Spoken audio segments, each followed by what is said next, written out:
এবার সে কয় বিক্রি করব, তবে শর্ত হইল এক পাল্লাই স্বর্ণ দিতে হবে, আরেক পাল্লায় আমার গাভীরে রাখতে হবে, তাহলে তোমরা আমার থেকে কিনতে পারবা।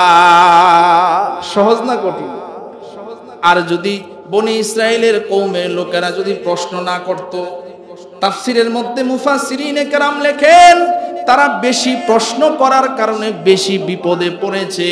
আর যদি বেশি প্রশ্ন না করত, প্রথম তো আল্লাহ বলেই দিয়েছিল যে তোমরা একটা গাবি কিনা গাবিটারে জবাই দিলেই হয়ে যাবে। কিন্তু তারা যখন বেশি প্রশ্ন করছে, তেরামি করছে, তখন আল্লাহ তাদেরকে কঠিন করে দিয়েছে।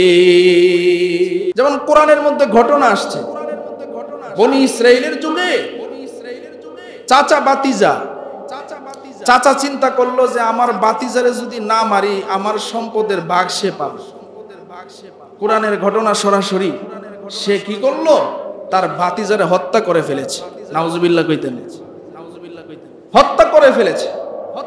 হত্যা কইরা আরেক লোকের বাড়ির গেইটের সামনে নিয়ে রাইখাইছে। এমন আমাদের সমাজে হয় কি হয় না?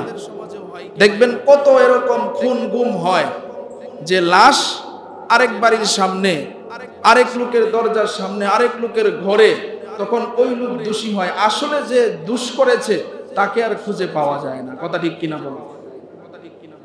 এবার পয়গম্বর মুসা আলাইহিস সালাতু ওয়াস সালামের জামানা, সকালবেলা যখন হইছে, চাচাও কয় আমার ভাতিজারে মারলো কে রে, এই কইয়া চিৎকার মাইরা সে মাটিতে আরো 10টা গৈর বেশি দেয় অন্যদের চাইতে, কষ্ট দেখাইতেছে আমার ভাতিজারে কে মারলো। এরপরে সবাই বলতেছে চলো পয়গম্বর মুসা আলাইহিস সালাতু ওয়াস সালামের কাছে যাই। তিনার কাছে গেলে আল্লাহর কাছে বললে আল্লাহই হয়তোবা বলে দিবে তাকে কে হত্যা করেছে। পয়গম্বর মুসা আলাইহিস সালাতু ওয়াস সালামের কাছে সকলেই সঙ্গবদ্ধ হয়ে গেল। যাওয়ার পর বলতেছে ওগো পয়গম্বর, আমাদের এলাকায় একটা মার্ডার হয়েছে, যেই মার্ডারটা কে করেছে আমরা কেউ বলতে পারি না। অমুকের লোকের বাড়ির সামনে লাশটা পাওয়া গেছে, তাকে দোষারোপ করা হইতেছে। আপনি আল্লাহর কাছে একটু জিজ্ঞাসা করেন আসলে কে তারে মার্ডার করেছে, কে মেরেছে, এটা যেন আল্লাহ তাআলা জানায়া দেয়। আল্লাহ দেখছে কি দেখে নাই? আল্লাহ তো সবই দেখছে। পয়গম্বর মুসা আলাইহিস সালাতু ওয়াস সালাম এবার আল্লাহরে ডাক দিয়া কয়, আল্লাহ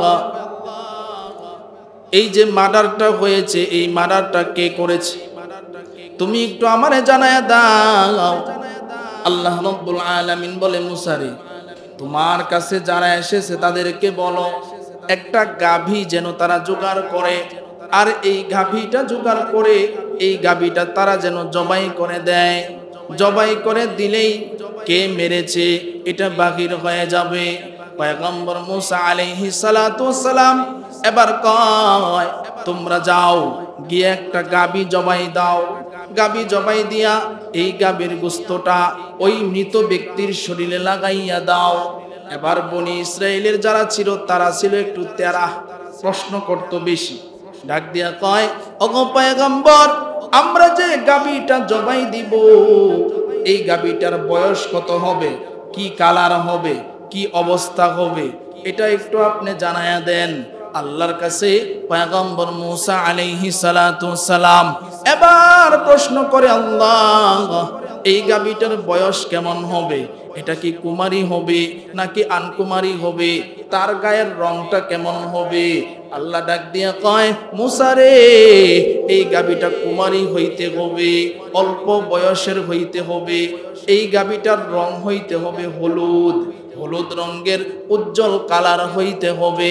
এই গাভী দিয়া কেউ হাল শ্বাস করছে না এমন গাভী হইতে হবে। এই গাভী দিয়া কেউ পানি শেষে নাই এমন গাভী হইতে হবে।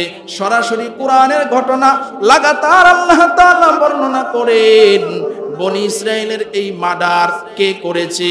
পয়গম্বর মুসা আলাইহিস সালাতু ওয়াস সালাম আল্লাহর ডাক দিয়া কয়, আল্লাহ তুমি তো সব জানায়া দিলা, আর আমার উম্মতগুলো তো তেরা, খালি জিজ্ঞাসা করে প্রশ্ন করতেই থাকে।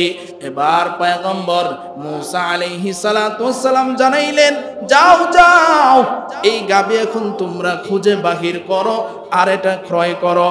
ক্রয় করার পরে এটা জবাই করে এটার গোশত যখন ওই মৃত ব্যক্তির শরীরে লাগাইবা, সাথে সাথে মৃত ব্যক্তি জিন্দা হইয়া বলে দিবে আসলে তাকে কে হত্যা করেছে।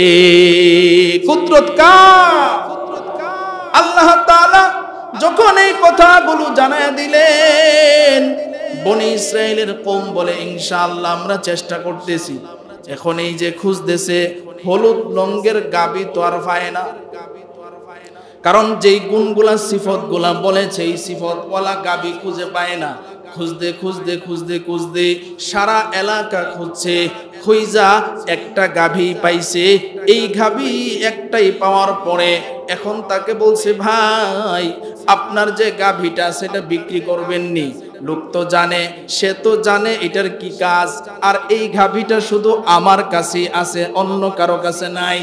এবার সে কয় বিক্রি করব, তবে শর্ত হইল এক পাল্লাই স্বর্ণ দিতে হবে, আরেক পাল্লায় আমার গাভীরে রাখতে হবে, তাহলে তোমরা আমার থেকে কিনতে পারবা।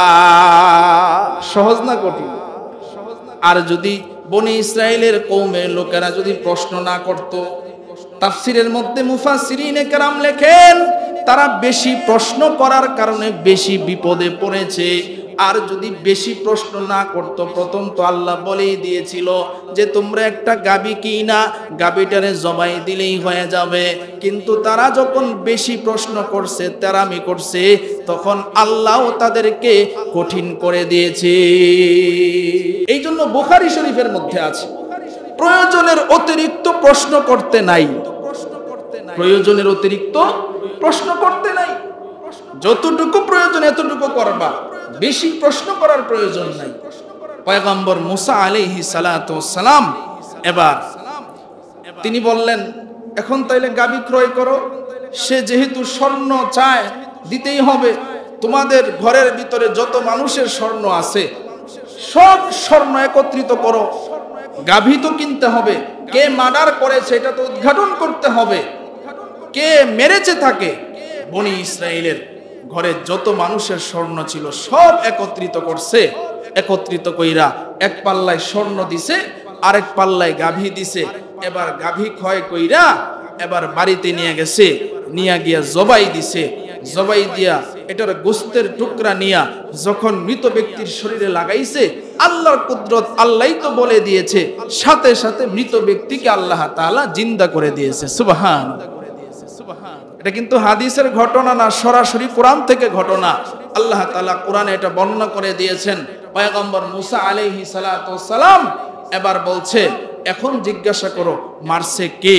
এবার ওই ছেলেটা বলে, আমার চাচা আমাকে হত্যা করেছে। নাউজুবিল্লাহ বলে, কে হত্যা করেছে? আচ্ছা বলেন তো কেন মারছে? কেন মারছে? সম্পদের জন্য মারছে। মারামারি, কাটাকাটি, হানাহানি, হিংসা হিংসি, এগুলা কিসের জন্য? সম্পদ। আর যার দিলের ভিতরে আল্লাহর ভয় আছে, যার দিলের ভিতরে আল্লাহর ভয় আছে না, আল্লাহ এটা নিষেধ করেছেন, এটা করা যাবে না, আমার রব তো এটার অনুমতি দেয় নাই, আমি এটা করব না।